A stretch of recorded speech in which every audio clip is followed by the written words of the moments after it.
Hola, ¿qué tal? Muy buenos días. Bienvenidos a todos. Muchas gracias por acompañarnos nuevamente en otro webinar que traemos para todos los profesionales de la industria químico-farmacéutica. Es un gusto compartir con ustedes y de antemano les agradezco el tiempo y la dedicación que tienen para poder unirse a este webinar. Recuerden que esta sesión se está grabando para su comodidad. Una vez que tengamos el archivo digital, se va a estar compartiendo a través de nuestro canal de YouTube y de igual forma se les va a compartir el link para que lo puedan ustedes visualizar si necesitan revisar algún detalle o si en dado caso no pudieron asistir a esta sesión. Entonces, sin más preámbulos, vamos a iniciar. Les voy a compartir pantalla.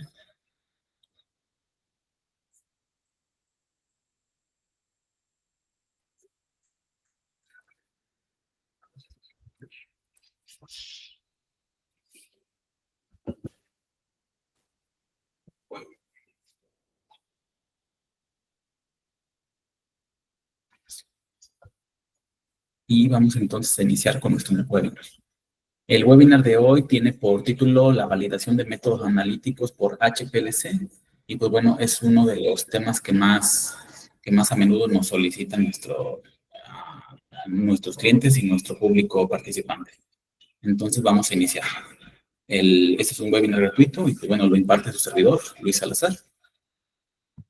Y como tal, pues vamos a tener nuestro objetivo general webinar que va a hacer que al finalizar todos los participantes van a comprender cuál es la relevancia de la validación de los métodos analíticos, en especial al momento del desarrollo y el control de calidad de los medicamentos. Y para poder cumplir con este objetivo de nuestro webinar, pues bueno, tenemos que tener un temario que nos vaya a dar el soporte para todo esto. El primer tema que vamos a estar abordando es la introducción a la validación de los métodos analíticos. Nuestro tema número 2 son los tipos de métodos analíticos que existen, la forma de cómo los podemos clasificar. Nuestro tercer tema son los criterios de validación. Y por último, nuestro cuarto tema viene siendo el proceso de validación. Entonces, pues vamos a iniciar con nuestro primer tema. Y para eso, pues tenemos que tener un cierto tipo de definiciones, de términos, para que nosotros podamos estar hablando en el mismo canal acerca de lo que se va a tratar este webinar y acerca de lo que viene siendo un laboratorio de química analítica en el ambiente químico farmacéutico. Entonces, lo primero que tenemos que hacer nosotros es una muy breve definición de qué es un método analítico. Y posteriormente, ¿qué es la validación de un método analítico? Porque es lo que nosotros estamos tratando el día de hoy. Recordemos brevemente que un método analítico no es más que una serie de pasos lógicos y secuenciales que vamos a ejecutar en un laboratorio de forma tal que podamos determinar los parámetros de alguna característica en particular de una muestra dada. Entonces, regularmente se representan por un documento en el cual nos describe cuáles son los materiales, cuáles son los equipos, cuáles son los pasos, cuáles son los métodos a seguir para que nosotros podamos determinar alguna característica en particular. Por ejemplo, la identidad, la cantidad, el tipo de sustancias y cosas por el estilo.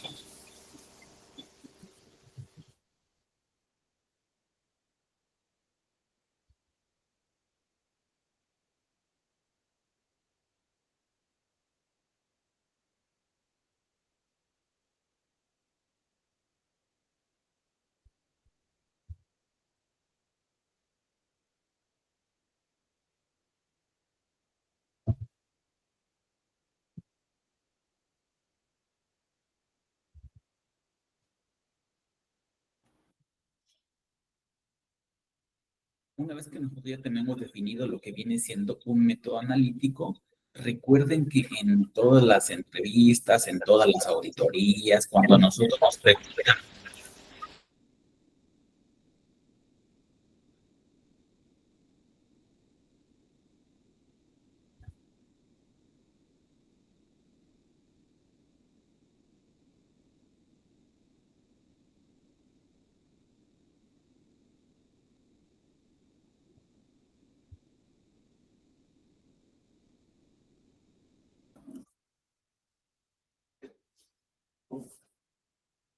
recordemos que el meollo del asunto para un método analítico es que tenga algunas características que a nosotros nos den la confianza de poder utilizarlo.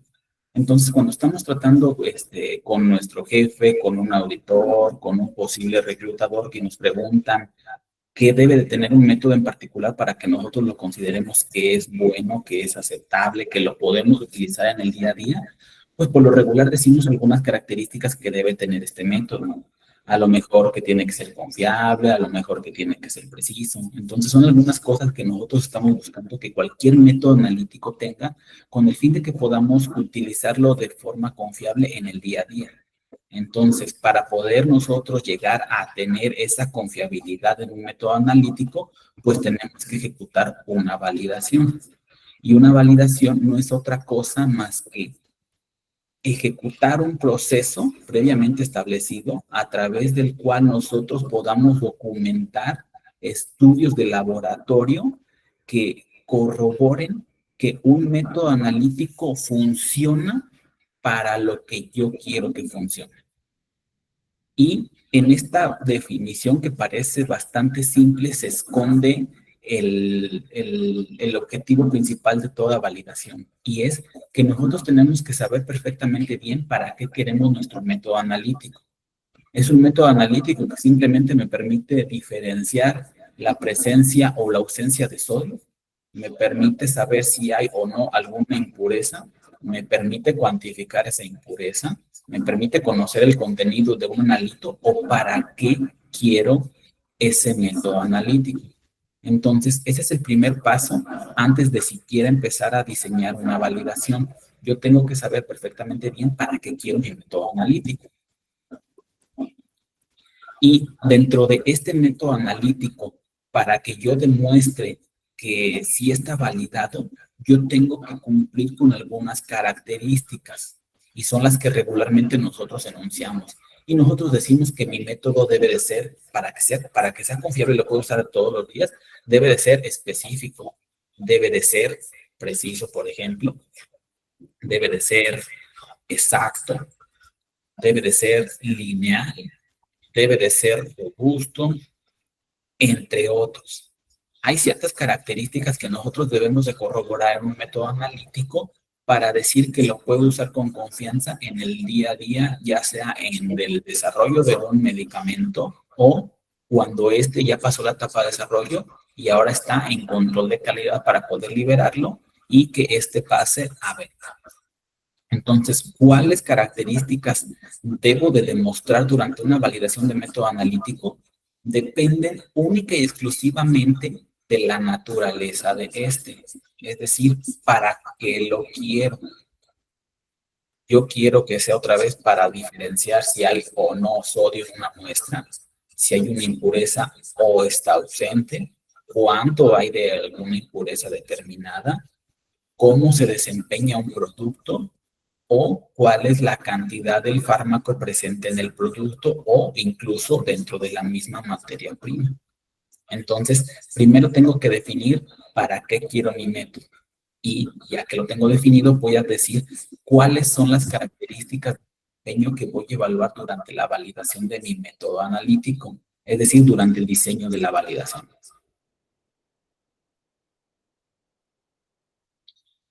Ahora bien, el objetivo de validar no es simplemente validar por validar, sino que nosotros debemos de garantizar que cualquier resultado que estamos emitiendo es confiable y reproducible, independientemente de si se está obteniendo un resultado fuera de especificación o si cumple con todas las características de especificación de lo que viene siendo mi materia prima, mi producto intermedio o mi producto terminado. Si nosotros obtenemos un resultado fuera de especificación para la valoración, se debe a que realmente no contiene la cantidad adecuada del fármaco en el PT o que no estoy cuantificando lo que realmente contiene. Entonces, ¿mi método es reproducible o no es reproducible? ¿Es confiable o no? Lo analiza un segundo analista y cumple. Lo analiza un tercero y no pasa. Lo analiza un cuarto y no cumple. Entonces, no es un resultado y no es un método reproducible ni confiable. Y para las impurezas yo puedo estar reportando que cumplen, pero a lo mejor realmente sí tienen impurezas por arriba del límite permitido y debería de rechazarlo. Entonces puedo estar obteniendo falsos positivos o falsos negativos si mi método no es confiable y reproducible. Entonces esto es algo crítico en la industria farmacéutica, puesto que muchas vidas están en juego cuando no se siguen los controles rigurosos para la fabricación de medicamentos, ya sea que no contienen la cantidad de fármaco adecuada, que contienen fármaco de más, lo cual puede ser de tener como un resultado de toxicidad. Puede que no tengan el desempeño adecuado, si estamos hablando de un producto sólido, o puede que contengan impurezas más allá de los límites permitidos, que entonces puede generar una toxicidad en las personas. Entonces es algo crítico que nuestros métodos sean confiables y reproducibles, entre otras cosas. Entonces, nosotros tenemos que ejecutar una validación siguiendo algunas directrices que nosotros nos permitan tener un desempeño adecuado de mi validación y por ende de mi método analítico. Entonces, ¿dónde podemos nosotros encontrar guías o directrices que nos permitan hacer una validación confiable, una validación mínima necesaria o extendida? Pues bueno, hay algunos organismos nacionales o internacionales que a nosotros nos van a permitir poder diseñar, ejecutar y reportar una validación del método analítico. Por ejemplo, la UFP en Estados Unidos, las guías ICH a nivel internacional. Aquí a nivel de la República Mexicana tenemos la FEU, la Farmacopea de los Estados Unidos Mexicanos, y también a nivel nacional tenemos una guía que no es de carácter obligatorio, pero nos permite determinar con bastante certeza cómo diseñar y ejecutar una validación, que viene siendo la guía del Colegio Mexicano de Químicos, Farmacéuticos, Biólogos. Entonces, la correcta validación es esencial para poder garantizar la calidad y seguridad de cualquier producto farmacéutico. Ahora bien, ¿por qué necesitamos nosotros validar más allá de que me lo pida la entidad regulatoria?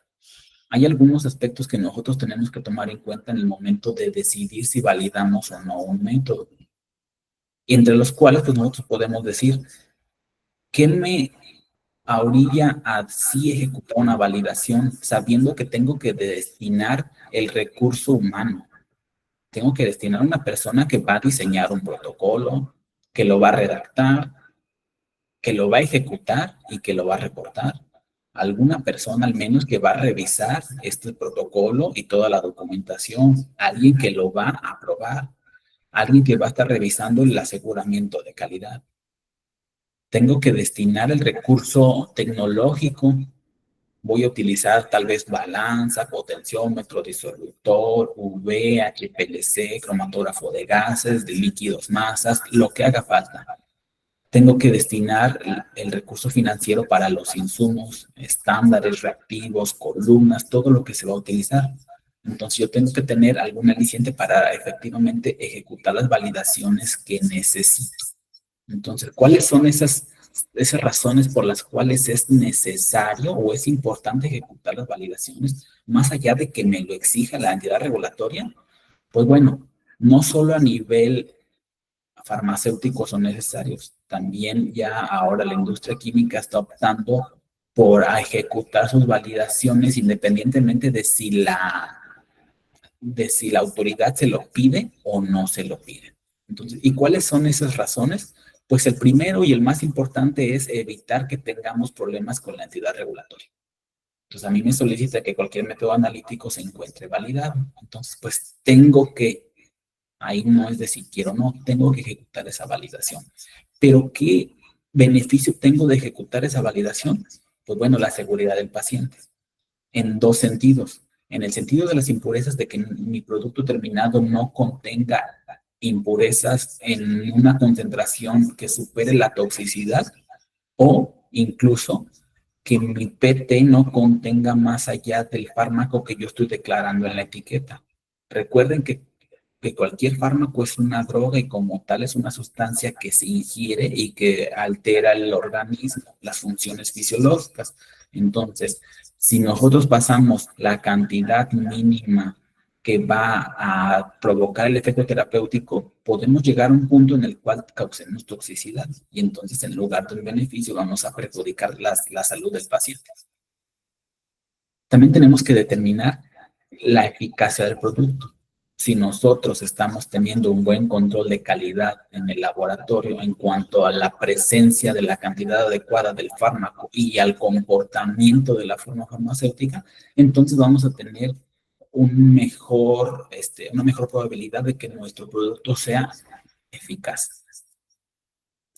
Y como tal, recuerden que nosotros tenemos que cumplir de forma interna con la calidad del producto, determinando que todas las características que están presentadas en la especificación se estén cumpliendo dentro de los rangos establecidos. Entonces, tenemos que cumplir con esta calidad y de forma intrínseca durante la validación de un método, nosotros estamos confiando plenamente en que el producto se está liberando adecuadamente o se está rechazando adecuadamente.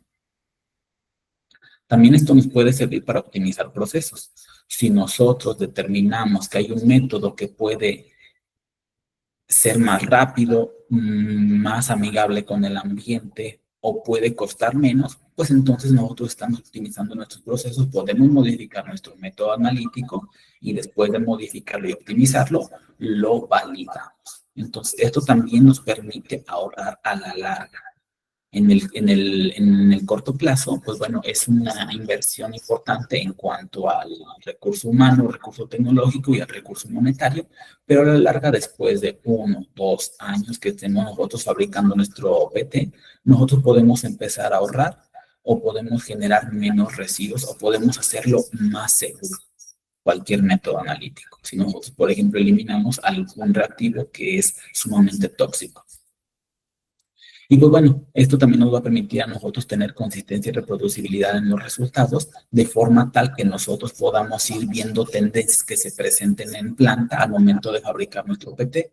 A lo mejor hace falta que nosotros hablemos con fabricación para que nuestro PT no vaya tendiendo a ser cada vez más duras las tabletas, que nos salga cada vez menos el porcentaje disuelto en la prueba de desempeño de alguna forma farmacéutica o algo por el estilo. Entonces a nosotros también nos sirve para mejorar la parte de fabricación. Y pues bueno, eso también todo tiene que basar, recuerden, en una gestión de riesgos. ¿Qué métodos voy a validar primero? ¿Cuáles voy a validar después? Y cuáles yo considero que no necesitan una validación. Entonces todo va enfocado a el riesgo del paciente, el riesgo de detectar algo y el riesgo de la fabricación en sí dentro de la planta. Entonces, si estamos viendo que de forma internacional existe la USP, que es reconocida básicamente en todo el mundo, pues bueno, nosotros podemos usar esta referencia bibliográfica para nuestra validación de métodos analíticos. ¿Y de qué forma podemos utilizarlo? Pues bueno, tiene métodos estandarizados o procedimientos estandarizados que nosotros nos permiten seguirlos de forma rigurosa para que obtengamos verificaciones exitosas. También nos apoya con algunos criterios de evaluación de qué tenemos que estar evaluando y contra qué vamos a comparar los resultados que estemos obteniendo para ver si mi método en su validación fue de forma satisfactoria o tengamos que regresarnos a la etapa de diseño, a la etapa de desarrollo de nuestro método analítico. También nos ayuda a cumplir con las regulaciones de forma nacional o internacional, de forma tal que si nosotros fabricamos en territorio nacional y queremos exportar a un país que cumple con USP o directamente a Estados Unidos, pues bueno, la regulación se va a hacer un poco más sencilla y el cumplimiento, por ende, va a ser de forma directa. Y la USP nos apoya con la confianza, dado que nos dice cómo ejecutar, cómo diseñar y cómo reportar. Entonces, nos permite tener confianza en los resultados que estamos obteniendo derivados de la validación que se esté ejecutando. Y pues bueno, también nos puede ayudar en cuanto a lo que les comentaba de forma previa en la innovación y mejora continua de nuestros métodos analíticos.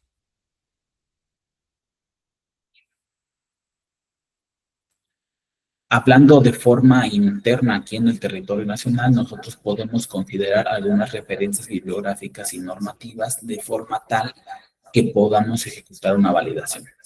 Si bien existe la USP, también nosotros nos podemos apoyar en lo que viene siendo la Farmacopea de los Estados Unidos Mexicanos o la FEA.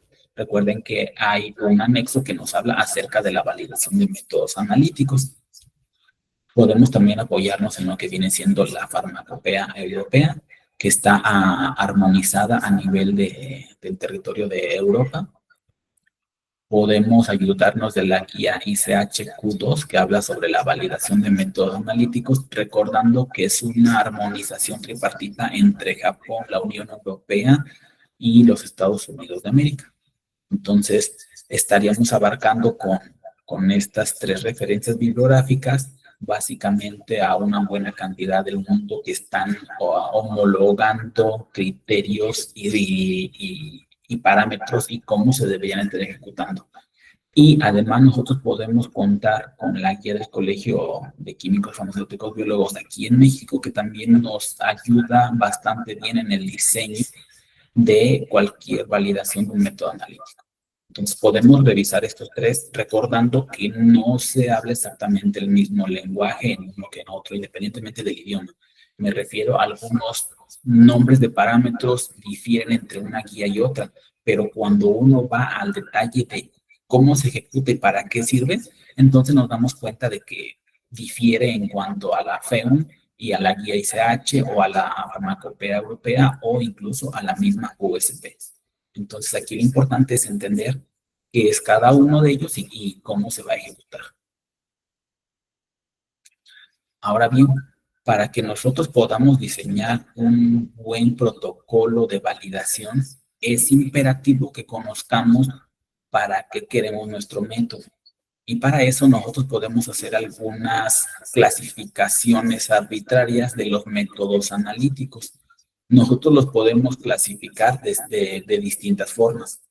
Una de las clasificaciones que podemos nosotros tomar en cuenta es ¿para qué sirve mi método? ¿Es un método cualitativo o es un método cuantitativo? ¿Y qué información me arroja cada uno de ellos? Un método cualitativo, por ejemplo, me puede servir para determinar la presencia o ausencia de algunos iones que estén en una materia prima, puede ser un excipiente o el API, o incluso en mi PT. También me puede ayudar para determinar la presencia de algunos grupos funcionales, esto más que nada en materias primas. Mientras que para un método cuantitativo, como su nombre lo dice, me va a ayudar a arrojar un valor de alguna característica en particular. Por ejemplo, de la valoración, me va a decir cuánto contiene de API en mi preparado farmacéutico. ¿Contiene los 20 miligramos por tableta que se declara en el marbete? ¿O contiene menos o contiene más? Me va a ayudar a dar un valor numérico. Por ejemplo, también me puede ayudar para una disolución, para que yo diga cómo se desempeña mi producto bajo condiciones específicas de esta prueba. ¿Cuánto se disolvió al cabo de un cierto tiempo dado? También me puede ayudar para decir la presencia de impurezas, ya sea que diga simplemente si no sobrepasan un cierto valor límite o también pueda dar un valor numérico de cuánto contiene cada una de las impurezas y las impurezas totales. Entonces, esta es una clasificación en cuanto a cuantitativos contra cualitativos. Pero existe otra clasificación en la cual lo dividen en 4 categorías. Esas 4 categorías están separadas de acuerdo a los resultados que nos van a arrojar. Por ejemplo, nosotros podemos tener una categoría en la cual simplemente nos diga si está presente o no un analito de interés.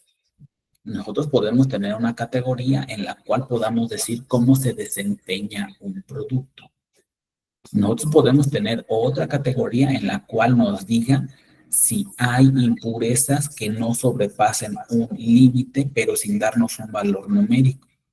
Podemos tener otra categoría en la cual podamos decir con certeza cuál es la cantidad, es decir, un valor numérico de alguna impureza en específico. O podemos tener otra categoría en la cual nosotros podamos determinar la cantidad principal del fármaco de interés, ya sea en una materia prima o en un producto terminado. Y en función de esto, nosotros vamos a determinar cuáles son las características o los parámetros de desempeño que vamos a ejecutar durante nuestra validación del método analítico. Entonces, para eso vamos a revisar cuáles son esas categorías que están aquí ejemplificadas. Esta es una tabla de la USP, pero la pueden revisar en la FEUM y es la misma tabla. Entonces, tenemos la categoría 1, que es para aquellos procedimientos para la cuantificación de componentes mayores. Por ejemplo, para alguna valoración o para alguna uniformidad de contenido, donde nosotros tenemos un pico en una materia prima que representa básicamente el 100% y en un producto terminado que podemos nosotros tener un diseño del método para tener una respuesta bastante grande. Entonces, es un componente mayoritario. La categoría 2 es un procedimiento para la cuantificación de componentes menores, por ejemplo, impurezas. independientemente de si nosotros tenemos que arrojar un valor numérico o simplemente decir que no pasan de un cierto valor, pero sin decir cuánto contienen. Entonces, esta es la categoría 2.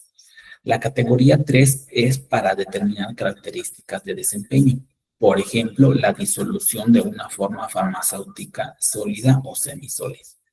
Y por último, la categoría 4 son procedimientos de identificación, en donde nosotros podemos decir si hay la presencia o ausencia de algo que nosotros estemos buscando, ya sea nuestro analito de interés, un ion o un grupo funcional o algo que sea de interés dentro de nuestro fármaco excipiente o nuestro producto terminado incluso.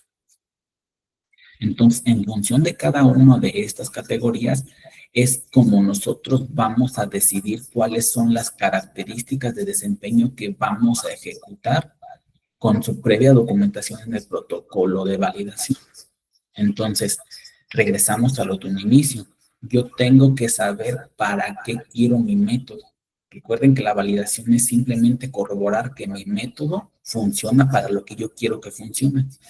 Y la mayoría de los métodos analíticos deberían de caer dentro de alguna de estas 4 categorías.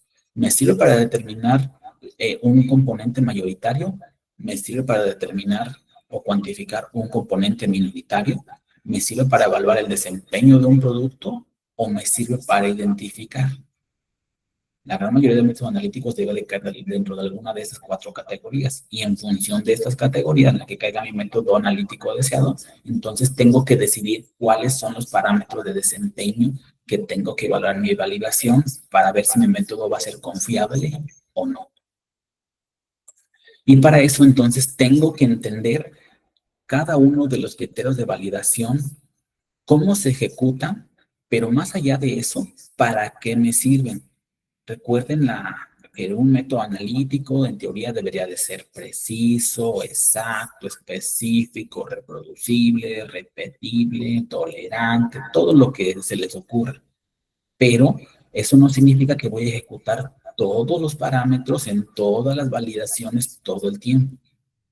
Si yo no determino previamente para qué sirve mi método y ejecuto un cierto número de parámetros, yo puedo caer dentro de 3 escenarios. El primero de ellos es que yo ejecute específicamente los parámetros que son de mi interés, que sería el escenario ideal.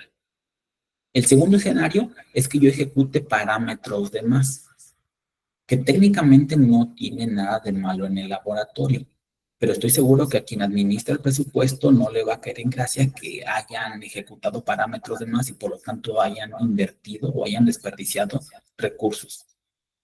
Y el tercer escenario, que es el peor de todos, es cuando yo ejecuto parámetros de menos. Olvidé o no me di cuenta de que tenía que ejecutar otros parámetros para poder decir que mi método realmente funciona para lo que yo quiero que funcione. Y es por eso que es esencial que yo sepa para qué sirve cada parámetro de desempeño. Regresamos a esta tabla donde nos dice de entrada cuáles debería de determinar en función de la categoría. Pero tenemos algunos que me dice puede ser requerido dependiendo de la naturaleza específica del método. Entonces, regresamos a lo mismo. Deben saber para qué quieren su método. Entonces, vamos a revisar de forma breve para qué sirve cada parámetro de desempeño y entonces ustedes puedan decidir libremente en función de la información que tienen y de la experiencia y de la geografía si lo ejecutan o no en su validación. El primero viene siendo la adecuabilidad del sistema, en donde recordemos que el sistema cromatográfico no es otra cosa más que la conjunción de las muestras, los reactivos, la fase móvil, la fase estacionaria, el equipo, el software de control del cromatógrafo y la parte más importante, el analista. Entonces nosotros debemos de corroborar que la adecuabilidad del sistema sea óptima antes de poder aventarnos a ejecutar cualquier validación y a la postre cualquier análisis de rutina en control de calidad.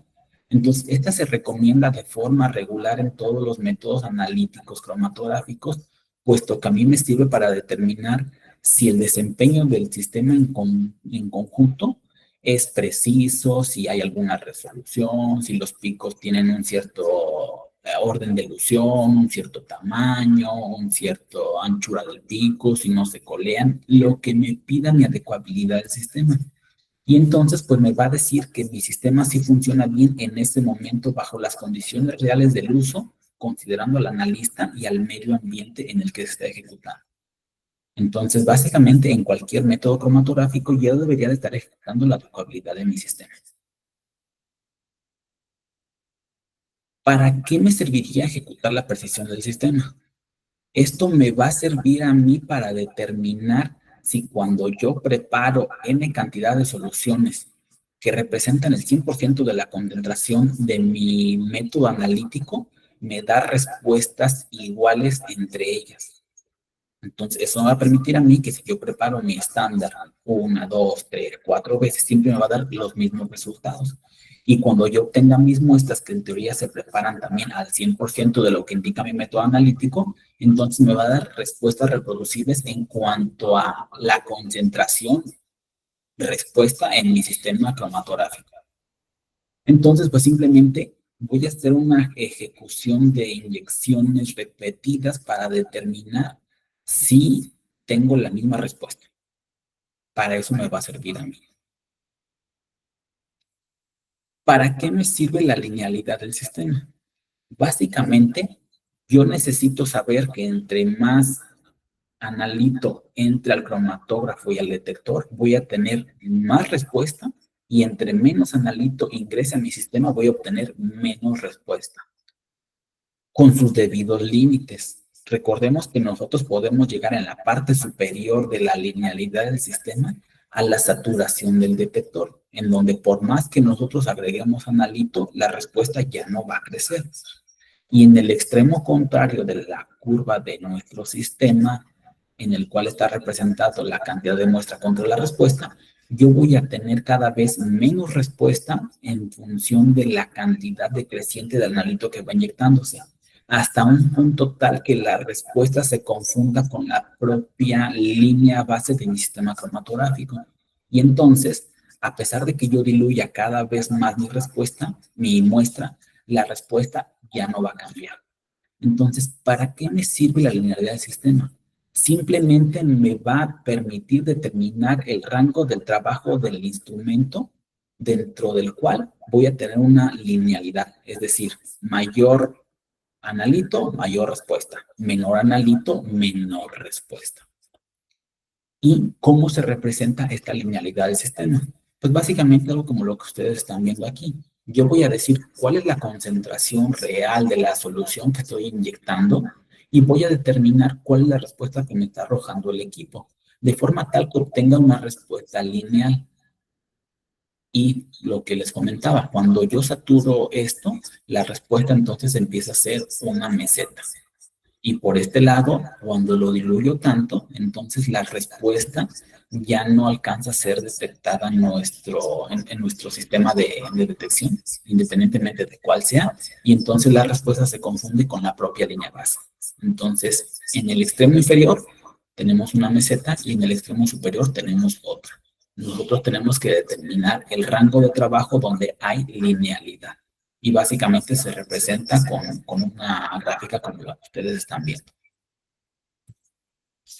¿Para qué me sirve la especificidad en un método analítico? Simplemente me sirve para saber que la respuesta que voy a obtener en la ejecución de los análisis es debida única y exclusivamente a la presencia del analito de interés. Yo puedo obtener, sobre todo en un PT, no aplica mucho para las materias primas, en un PT yo voy a tener varios excipientes que forman mi placebo. Estos excipientes por lo regular no dan señal, pero si yo estoy trabajando, por ejemplo, con un jarabe que tiene algún colorante o algún saborizante, puede que me den una respuesta. Lo peor que puede pasar es que esa respuesta se traslape con la respuesta del analito de interés, en cuyo caso el método no sería específico, porque recuerden que las señales son aditivas en cromatografía. Entonces, yo puedo estar sobrecuantificando mi analito de interés porque coeluye con el colorante o con el saborizante o con cualquier otro excipiente que esté presente en cualquier forma farmacéutica. Entonces, yo debo determinar que la respuesta es única y exclusivamente a que el analito de interés está presente en la muestra. Entonces, pues simplemente corroboro que cuando yo analizo mi blanco, mi diluente, mi placebo, mi estándar y mi PT, pues en donde no debería haber respuesta, efectivamente no haya. Y en mi estándar, en mi muestra de mi PT, efectivamente se presente la respuesta de mi analito de interés. Para eso es la especificidad. Ahora bien, ¿qué significa la linealidad del método? Recordemos que para materias primas las especificaciones de forma general son bastante cerradas. Los rangos más bajitos rondan alrededor del 98% y por el extremo superior rondan alrededor del 102%, donde lo más común es que vayan tal vez del 99 al 100.5 o al 101%. Pero para el PT es algo distinto. Nosotros podemos tener rangos, lo más común es que vayan del 90 al 110. Tenemos algunos rangos que van del 95 al 105, o para el caso de vitaminas podemos tener rangos que tal vez vayan del 90 al 150. Entonces, ¿qué significa que tenga el 110% y todavía se pueda aceptar un PT? Significa que en proporción se tiene más analito que placebo que lo que se diseñó en planta piloto, en el área de desarrollo. Y el caso contrario, cuando yo libero un PT que contiene el 90% de analito, entonces contiene más placebo que analito de lo que es la intención en fabricación. Y cuando está al 100%, pues entonces contiene exactamente las cantidades de placebo y analito de lo que debería de contener de su diseño original, de la fórmula cual y cuantitativa. Entonces, si hay ocasiones en las que yo tengo más analito de interés que placebo, ocasiones en las que tengo lo que debería de tener y hay ocasiones en las que tengo más placebo que analito, entonces cuando yo le aplico el método analítico de extracción al PT para poder determinar con certeza la cantidad del analito de interés presente, yo tengo que ser capaz de extraer todo lo que realmente contiene mi muestra. Entonces, yo tengo que determinar con certeza que la cantidad real que está presente en mi muestra la obtenga toda en la extracción durante el tratamiento de la muestra y su posterior inyección al sistema cromatográfico. Entonces, para eso, pues simplemente yo tengo que preparar muestras que tengan una concentración conocida de mi analito de interés. ¿Y cómo voy a lograr esto? Pues bueno, si tengo un área de desarrollo, puedo optar por la opción de preparar un analito cargado, un placebo cargado con analito cargado, en cuyo caso yo sé exactamente cuánto contiene. Y voy a determinar si durante el tratamiento de la muestra extraje todo lo que contenía o no. Y si no tengo un área de desarrollo, lo que yo puedo hacer es pues, trabajar con una muestra cargada, en donde voy a hacer lo mismo, voy a determinar si extraje todo más del 100% o menos del 100%. Y nosotros deberíamos estar representando la finalidad del método con algo como lo que ven en pantalla. Los microgramos adicionados por cada mililitro equivalen a los recuperados, para decir que yo estoy extrayendo todo lo que contenía mi muestra. Y para la exactitud y repetibilidad del método es básicamente lo mismo que la linealidad, pero expresado solo en la parte de la muestra donde yo voy a prepararlo como si estuviera fabricada al 100%. Entonces simplemente voy a determinar si realmente extraje el 100%, qué tan desviado estuvo ese y qué tan variadas fueron esas repeticiones que yo hice cuando analicé la muestra al 100%. Para la parte de precisión del método es cuando nosotros decimos, yo quiero que mi método sea repetible y reproducible, donde no se vayan a confundir. Lo repetible es que yo lo ejecute n cantidad de veces y esos resultados sean muy parecidos entre sí. Y para la parte de reproducible, que los resultados que yo obtenga hoy sean muy parecidos a los que obtenga mañana, a los que obtuve ayer, o a los que obtenga cualquier otro analista de laboratorio en el cual estamos trabajando. Entonces, lo podemos llamar precisión de método, precisión intermedia, tolerancia entre analista, como ustedes quieran. Es simplemente que obtenga resultados repetibles y reproducibles entre diferentes personas y entre diferentes condiciones de ejecución. diferentes días, diferentes turnos, fin de semana, entre semana, como ustedes pueden ejecutarlo en su laboratorio. Para la parte de estabilidad, es importante cómo se ejecuta el método analítico. Ustedes tienen un método analítico cuyas corridas son de 3 minutos y de forma rutinaria saben que no van a correr más de 30 corridas por día, pues carece de sentido que ejecuten la estabilidad. Pero por el contrario, si ustedes tienen un método instrumental donde las corridas son de 60 minutos y saben que de forma rutinaria van a estar inyectando 40 muestras, la muestra última que se inyecte va a tener 40 horas de preparación. Entonces tienen que determinar que efectivamente la señal que están obteniendo en el sistema de detección es la que realmente existía en la muestra y no que están obteniendo poco porque ya se degradó, ya pasaron 40 horas entre la preparación y su posterior inyección. Entonces simplemente me permite a mí establecer cuál es la cantidad máxima de tiempo que la señal presente en la muestra va a ser estable una vez que ingrese al sistema de detección. Hasta el parámetro anterior, todo se tiene que cumplir una validación. Este parámetro puede que cumpla o no cumpla y eso no es una validación. Simplemente nosotros podríamos decir al final de la validación, la muestra no es estable. Significa que en cuanto la prepares, la inyectas, con las consecuencias que eso tenga. Para la parte de robustez, tampoco es forzoso que cumpla.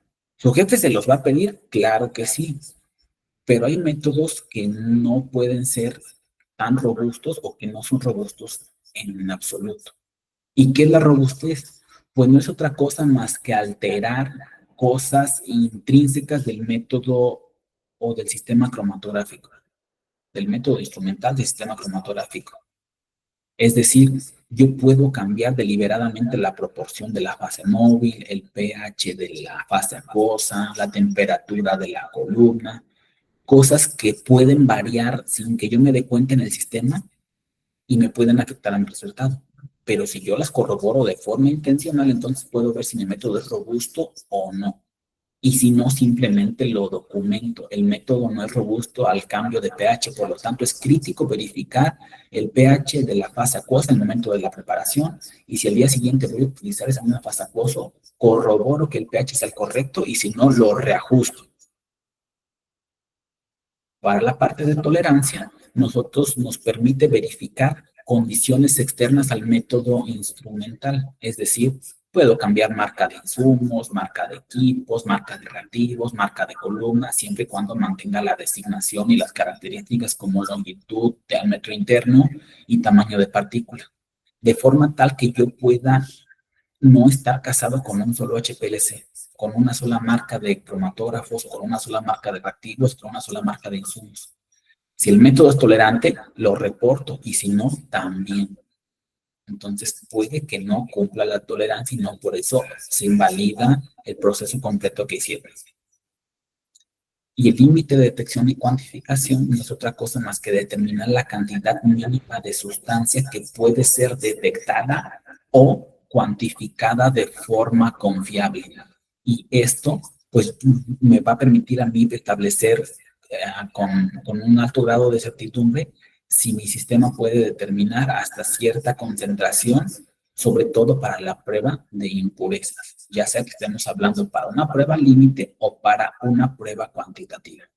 Entonces, en función de qué información me arroja cada uno de estos parámetros de desempeño, yo tengo que decidir si lo ejecuto o no en la validación, dependiendo de para qué sirve mi método analítico. Bueno, ¿y cómo se ejecuta ya como tal un proceso cuando yo ya determiné para qué sirve mi método y cuáles métodos y cuáles parámetros sí voy a ejecutar y cuáles no son indispensables? Pues básicamente nuestro proceso de validación va a estar dividido en 3 etapas. La primera, que es la planeación, donde yo voy a decir para qué sirve mi método, qué resultados me va a estar arrojando y entonces voy a ver si realmente es viable en el laboratorio. Posiblemente para que sea viable en el laboratorio yo necesito de algún instrumento, en cuyo caso pues no puedo ejecutar. Después de esto, yo tengo que hacer un protocolo. Tengo que ejecutar ese protocolo y por lo tanto voy a generar registros. de esa validación y al final voy a generar un informe de validación. Y en el paso intermedio está la ejecución, está entre la documentación del protocolo y la documentación del informe. Entonces, yo tengo que ejecutar los parámetros que seleccioné como críticos. Si seleccioné de menos, es problema. Si seleccioné de más, desperdicié. Si seleccioné solo los adecuados, entonces hice una buena selección. Ahora, ¿qué parámetros me van a afectar a mi validación del método? Independientemente de si ya seleccioné los parámetros adecuados, los factores pues básicamente son las 5 M's: los materiales, la maquinaria, el medio ambiente, el método y la mano de obra. Entonces tengo que poner especial interés en estos para ver si realmente estoy utilizando los reactivos con la calidad o el grado adecuado que me está solicitando. Si voy a meter algo en HPLC con detector masas y mi acetonitrile no es grado masas, si no es un grado HPLC, pues entonces puede que mi línea base me dé un ruido lo suficientemente grande como para que yo confunda mi señal de mis impurezas con la línea base. Entonces hay que hacer una buena selección de todos los materiales que se van a estar utilizando. Para la parte de equipos, pues no puedo utilizar una balanza electrónica si yo requiero una balanza analítica, por ejemplo. Mi potenciómetro tiene que ser el adecuado, mi disolutor tiene que estar calificado, calibrado y calificado, mi cromatógrafo tiene que estar calificado y así sucesivamente. Tengo que tener un cuidado especial en que los equipos estén vigentes en calibración y o calificación. Para el medio ambiente, lo ideal es que contemos con un medio ambiente adecuado en el cual yo pueda ejecutar mis actividades sin ningún tipo de peligro o presión. No es recomendable que mi laboratorio esté en condiciones que me impidan trabajar con seguridad o comodidad. Para el caso del método, yo tengo que hacerlo tan específico como sea posible. De preferencia, no poner a sonicar hasta disolución o sonicar al menos 5 minutos. Si yo pongo al menos 5 minutos, puedo sonicar 5 o puedo sonicar 30. ¿Y qué tal que estoy generando una impureza por estar sonicando 30 minutos y el agua está a 60 grados? Entonces debo de poner, por ejemplo, sonicar de 5 a 7 minutos. Bueno, pues ya sé que con esa cantidad es suficiente para disolver. Tengo que ser tan detallista como sea posible para que mi método no sea confuso, ambiguo o se preste a interpretación por parte del analista. Y por último, el analista es la parte más esencial de todo proceso de validación.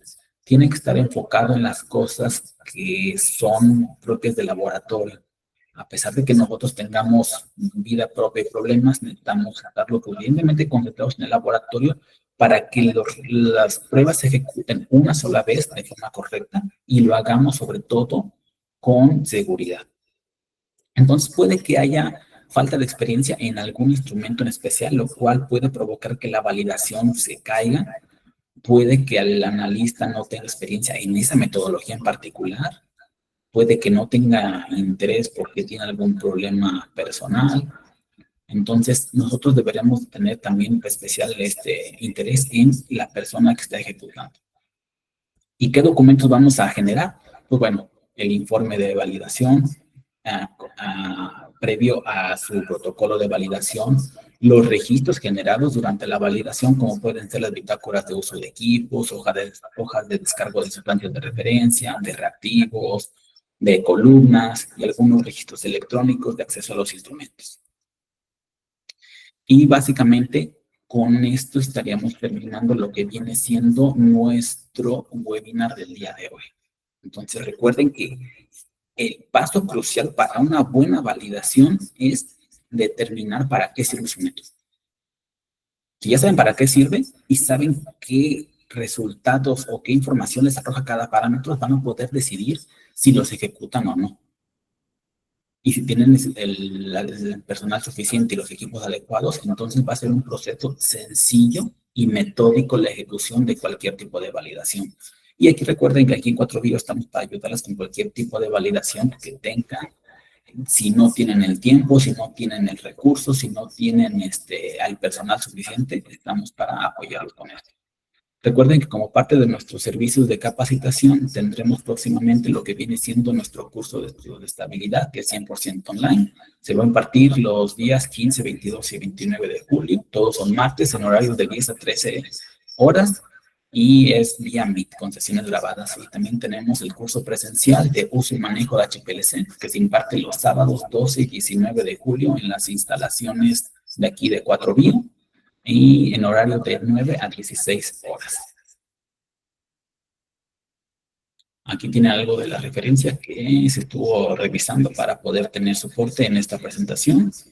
Y por último, muchas gracias por su atención. Le cedo la palabra a mi compañero Arturo, por si alguno de ustedes tiene cualquier tipo de pregunta, él me la puede hacer saber. Muchas gracias, Luis. Agradecemos esta ponencia al maestro en ciencias, Luis Salazar. Él es nuestro líder de ciencias analíticas y obviamente él es el que lleva a cabo el lidereo del equipo de 4Bio. Agradecemos también la oportunidad de estar con ustedes en este webinar y pues bueno, vamos a pasar a la sesión de preguntas.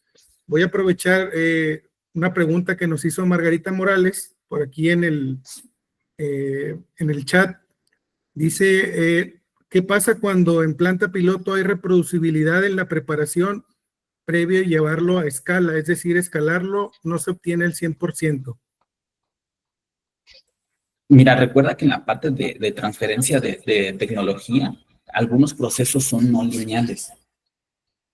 Es decir, posiblemente tú tengas alguna operación unitaria que requiera de molienda, que requiera de calor, que requiera de algo de esto. Entonces, no es lo mismo fabricar 1 kilo en planta piloto que fabricar 100 o 500 kilos en la planta ya de fabricación en el laboratorio farmacéutico.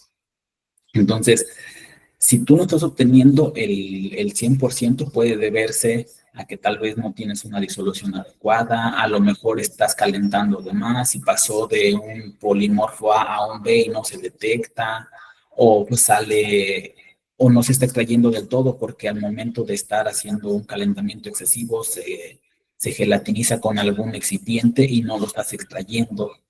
En ese caso, se tiene que corroborar a través del laboratorio si lo que estás obteniendo en planta tiene algún tipo de alteración mediante algunos estudios de laboratorio. Tú puedes utilizar un DSC, un rayos X, o puedes utilizar alguna otra metodología para averiguar por qué no estás obteniendo el 100%. Pero especial interés en la transferencia de tecnología. Los procesos no son lineales entre planta piloto y planta comercial. Gracias, Luis. Margarita, esperamos que se haya resuelto tu duda. Y pasamos a la consulta que nos hace Iván Belón. Dice, ¿vale la pena consultar la guía del colegio si tiene más de 20 años sin actualizarse? Gracias por tu pregunta, Iván. Como bien lo mencionas, tiene tiempo sin actualizarse, sin embargo, es una guía. No es una guía que nosotros debamos atender. La podemos consultar porque es de los documentos que con mayor detalle nos dicen cómo ejecutar las cosas. Pero no tenemos que seguirla. Entonces, su nombre bien lo dice, es una guía, la podemos leer para ver cómo se hacen algunas cosas. Porque si tú revisas FEM o USP o ICH, de repente no te dan todo el detalle necesario para que tú redactes tu protocolo y a la gente que está aprendiendo a validar sepa cómo ejecutarlos. Entonces, digamos que para hacer un soporte es adecuado, pero para ya cumplimiento regulatorio, pues tenemos que ver lo que dice FEM. Y si es para exportación, lo que dice USP o ICH.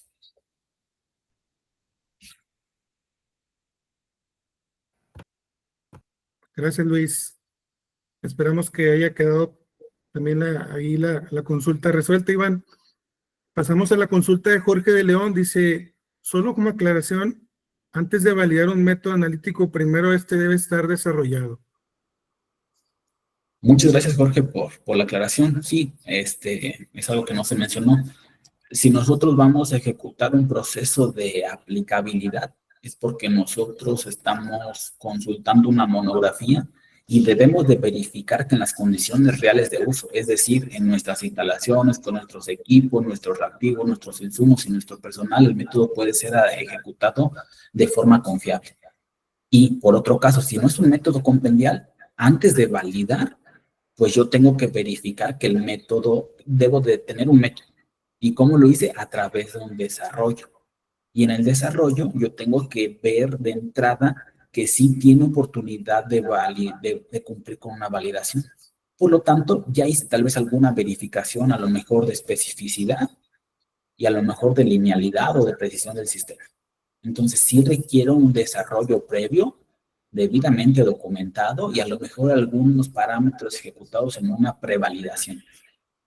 Porque de nada me sirve aventar una validación si veo que no cumple la linealidad del sistema, por ejemplo.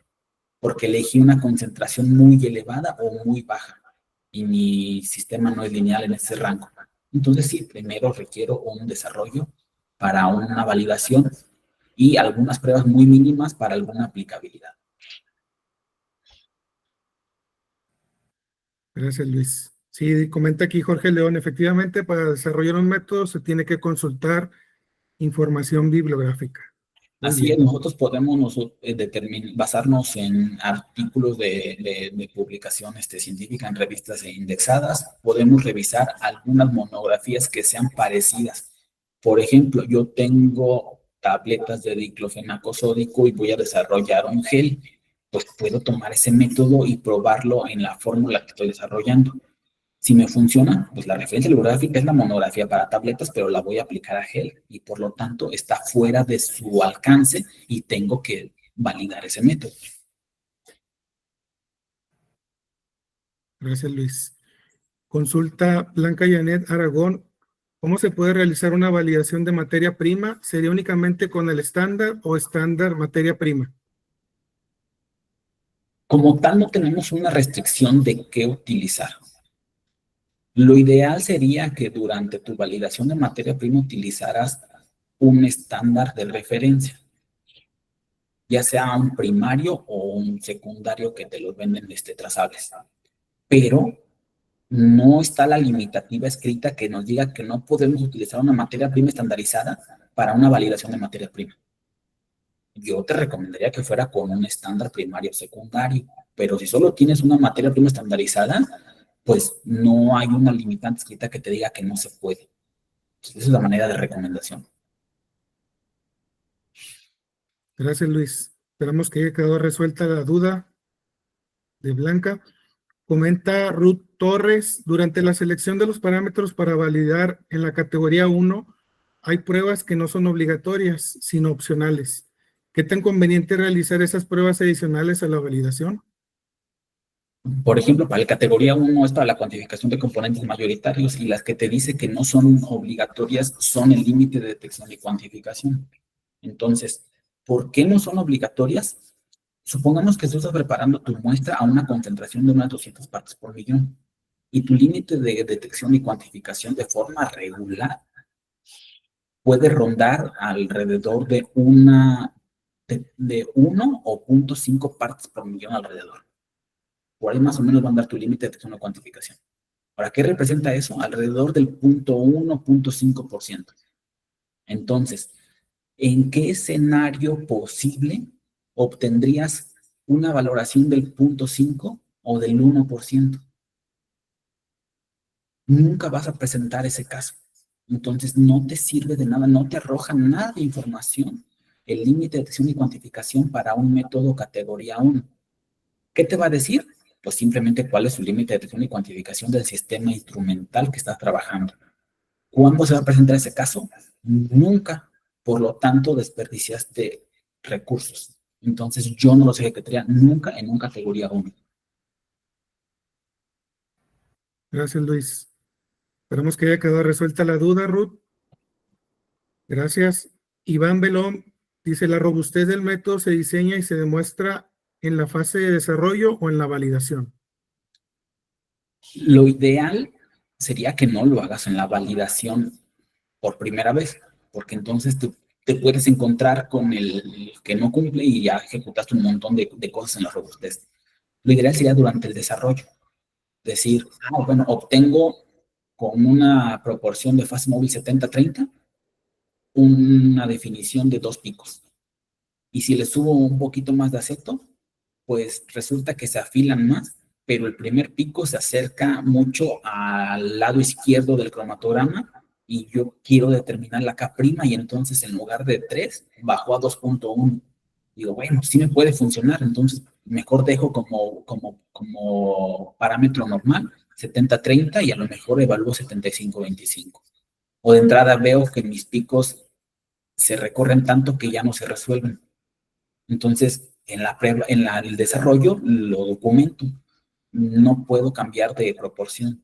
Si yo veo que se ve decente o que se mejora incluso, entonces sí digo del desarrollo. Va a funcionar y por lo tanto sí lo pongo en el protocolo y lo ejecuto y lo pongo en el informe de validación.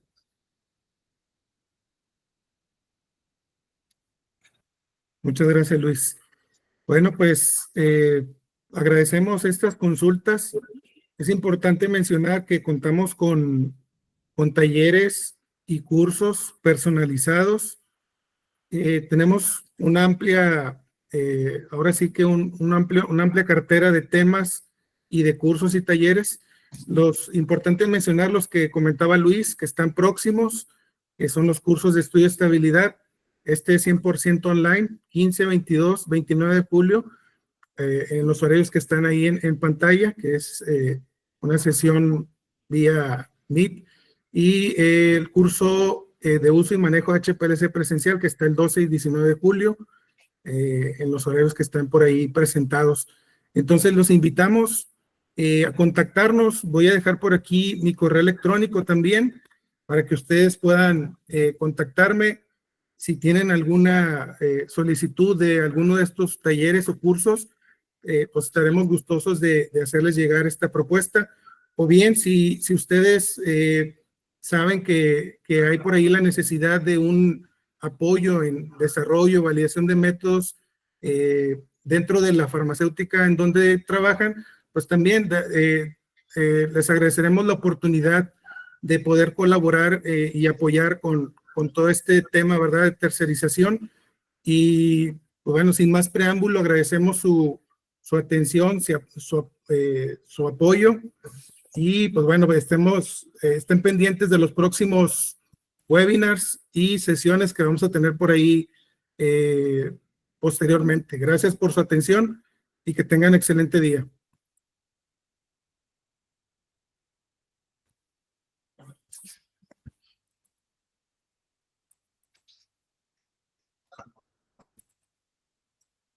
Muchas gracias a todos por la atención. Nos vemos en el siguiente webinar o curso en el que podamos compartir. Gracias, Luis. Saludos a todos. Obviamente se les va a estar compartiendo por correo el link para que puedan visualizar la grabación de este webinar.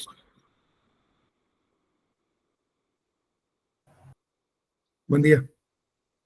Hasta luego, buen día.